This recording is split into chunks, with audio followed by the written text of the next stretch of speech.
Hey everyone, welcome back to the channel. If you're new here, make sure to hit subscribe so you never miss the new stories we share. Let's begin. The fluorescent lights of the discount grocery store hummed above my head as I stood frozen in the aisle, my hand hovering over a dented can of chicken noodle soup. The expiration date read 3 weeks ago. I turned it over, checking for rust, for swelling, for any sign that this was a mistake I couldn't afford to make. 37 cents. That's what separated this can from the one with a fresh date. 37 cents multiplied by 18 cans meant the difference between feeding my students tomorrow or watching them sit hungry through my afternoon reading class. I placed the can in my basket, then another, and another. My name is Clara Bennett. I'm a second-grade teacher at Riverside Elementary, and for the past 3 years I've been buying food for my classroom with money I don't have. Not because the school district asked me to, not because anyone expected it. Because when a 7-year-old tells you they didn't eat dinner last night and their eyes are too tired to focus on the words in front of them, you stop thinking about yourself. The basket grew heavier in my hands. Crackers marked down 70%, peanut butter with a dented lid. Juice boxes that had been sitting too long on the clearance shelf. I moved through the store like a ghost, invisible to the other shoppers pushing their carts full of fresh produce and name-brand cereals. My shoes were worn thin at the soles. My coat had a tear at the hem I'd stopped trying to mend. But none of that mattered when I thought about Maya, sitting in the front row of my classroom, her small hands folded on her desk, waiting for me. Maya Chen, 8 years old, dark hair that fell past her shoulders, eyes that held more wisdom than any child should carry. I'd known her for 2 years now, ever since she transferred to Riverside from a school across town. Her grandmother brought her that first day, a woman named Helen whose hands shook slightly when she signed the registration forms. I remember thinking how tired Helen looked, how she kissed Maya's forehead like it might be the last time. It wasn't the last time, but there were fewer of those kisses now. I reached the checkout line and began unloading my basket onto the conveyor belt. The cashier didn't look at me. She never did. I was just another customer buying expired food at 9 o'clock on a Tuesday night. Behind me, a man cleared his throat impatiently. I didn't turn around. I was too busy counting coins from the bottom of my purse, too busy praying the total wouldn't exceed the crumpled bills in my wallet. The register beeped with each item. The numbers climbed higher, $42.17. I had $40. Exactly $40 that was supposed to last until Friday. My hands began to shake as I separated items on the belt, trying to figure out what to put back. The crackers, the juice boxes, the soup that had started this whole silent negotiation with poverty. "I'm sorry, kids," I whispered to no one, to everyone. The words left my mouth before I could stop them, a prayer and an apology wrapped into one broken sentence. I didn't mean for anyone to hear. I didn't mean for my voice to crack like that, to betray the exhaustion I'd been carrying for months, but someone did hear. The man behind me shifted his weight, and I felt his presence like a shadow falling across my back. I still didn't turn around. I couldn't. Not with my eyes burning and my hands still shaking over those coins. "Put it back," I told myself. "Just put the juice boxes back." I reached for the six-pack when a voice cut through my shame. Wait, deep, authoritative, the kind of voice that expected to be obeyed. I froze, my fingers wrapped around the cardboard packaging. "Ring it all up," the man said to the cashier, "and add whatever she put back." Now I turned. He stood tall, at least 6 feet, wearing a charcoal overcoat that probably cost more than my monthly rent. Silver streaked through his dark hair at the temples. His jaw was sharp, his posture rigid, but it was his eyes that stopped me cold. Blue, pale blue, like winter ice over still water. I'd seen those eyes before. "I can't accept that," I said, finding my voice somewhere beneath the embarrassment. "Thank you, but I don't take charity." "It's not charity." He pulled a black leather wallet from his coat, withdrew a credit card, and handed it to the cashier without looking at her. "Consider it an investment in whatever those kids are to you." Something in his tone made my stomach tighten. Not cruelty exactly, something else, something I couldn't name. "They're my students," I said. "I'm a teacher." For a fraction of a second, something flickered across his face. Recognition, regret. It vanished before I could be sure. "Then you're doing more than most," he said flatly. The transaction completed. Bags were handed over, and before I could form another protest, he was walking past me toward the exit, his footsteps echoing against the linoleum. "Wait," I called out. "At least tell me your name." He paused at the door, his back still turned. "Richard," he said. "Richard Chen." The name hit me like a physical blow. Chen. I stood there long after he disappeared into the parking lot, my bags cutting into my fingers, my mind racing backward through the fragments of information I'd collected over 2 years.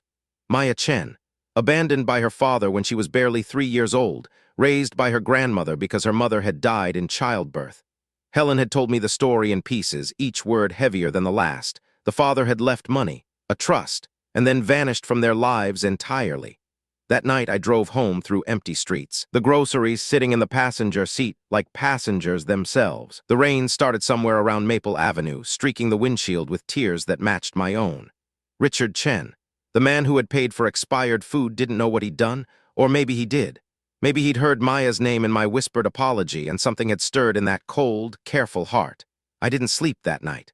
The next morning, I arrived at school an hour early, as I always did. The hallways were silent except for the hum of the heating system and the distant sound of Mr. Patterson, the janitor, pushing his mop across the gymnasium floor.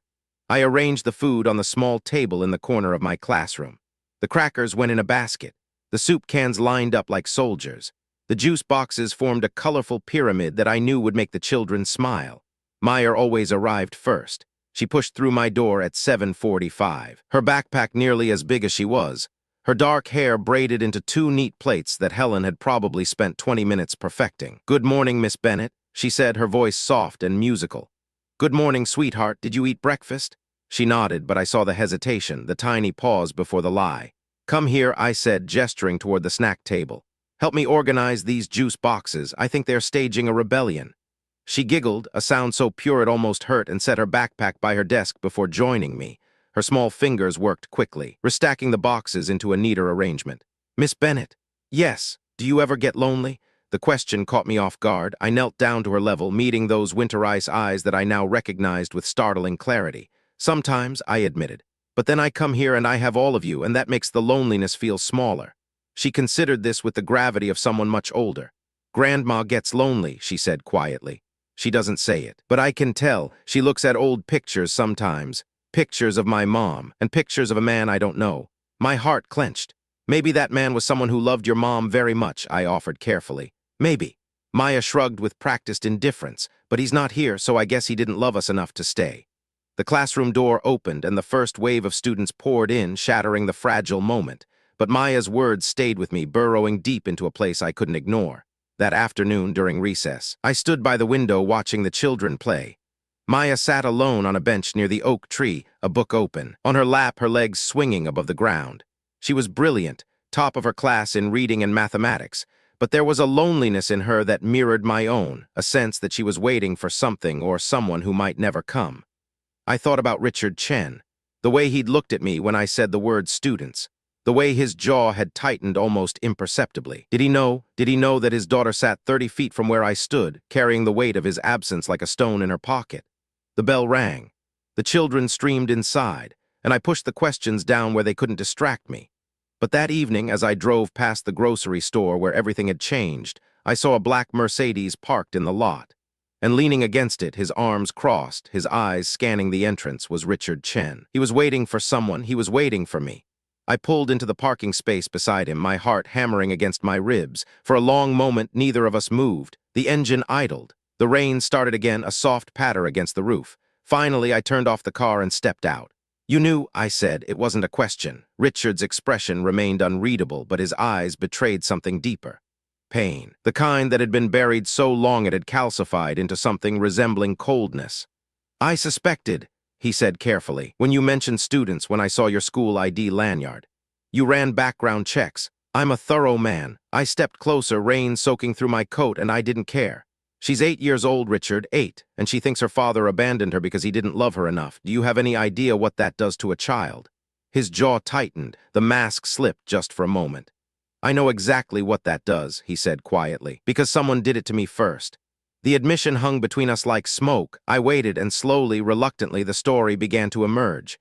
Richard's father had walked out when he was 6. No explanation, no goodbye, just an empty chair at the breakfast table and a mother who cried herself to sleep for years. "I swore I'd never be like him," Richard continued.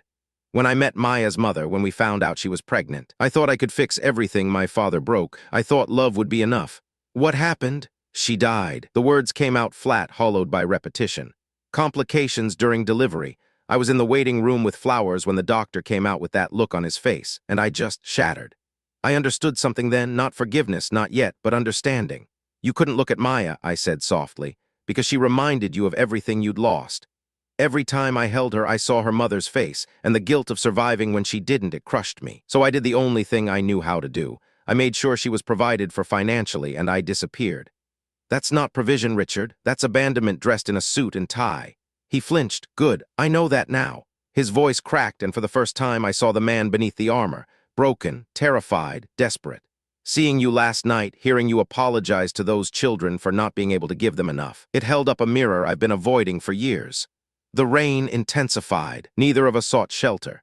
She asks about you, I said finally. Not directly, but she wonders. She feels your absence like a missing limb. I don't know how to come back. His voice was barely a whisper.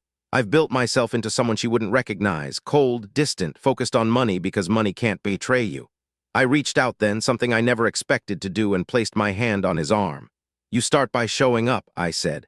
Not perfectly, not with all the answers. Just present. That's all any child really wants. 3 months later, I stood at the edge of the playground watching Maya run toward a man sitting on the bench by the oak tree. Her braids flew behind her like ribbons, and for the first time since I'd known her, she was laughing with pure, uncomplicated joy. Richard caught her mid-leap, spinning her once before settling her onto his lap. He was still learning how to be a father. Some days were harder than others. There were awkward silences and clumsy attempts at conversations about topics an 8-year-old cared about. But he kept showing up, every Tuesday and Thursday, every other weekend. Helen had been skeptical at first, protective in the way only grandmothers who have cleaned up someone else's mess can be. But even she had softened when she saw the way Richard looked at Maya, like he was seeing a second chance he didn't deserve but would spend the rest of his life earning. As for me, Richard had done more than pay for groceries that night. He'd established a fund for my classroom, enough to ensure no student of mine would ever go hungry again. When I protested, he simply said, "You do the work. Let me do what I'm good at." We had dinner once, then twice. Then every Friday evening at a quiet restaurant where he slowly revealed the layers beneath the cold exterior. He was funny in a dry, unexpected way. He was generous with his time, once he learned how to give it, and he carried guilt like a second skin, something I understood all too well. "You're healing him," Helen told me one afternoon over tea. "I didn't think it was possible, but you're proving me wrong." "He's healing himself," I corrected. "I'm just standing close enough to witness it." Maya's grades improved, not because she suddenly became smarter, but because she became lighter. The weight of wondering had been lifted. She knew now that her father hadn't left because of her. He'd left because grief makes cowards of even the strongest people. And Richard? He learned that love isn't about being perfect.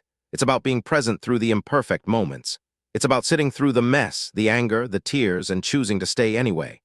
On the last day of the school year, Maya handed me a card she'd made herself. Glitter and construction paper and crooked handwriting that said, "Thank you for never giving up on me, Miss Bennett." I cried at my desk after the children left, happy tears the kind that taste like salt and sunshine. That evening, Richard found me in my classroom, still surrounded by scattered supplies and end-of-year chaos. "You changed everything," he said simply. "For Maya, for me, for yourself, even if you don't see it yet." I smiled, tucking the card into my bag where it would stay forever.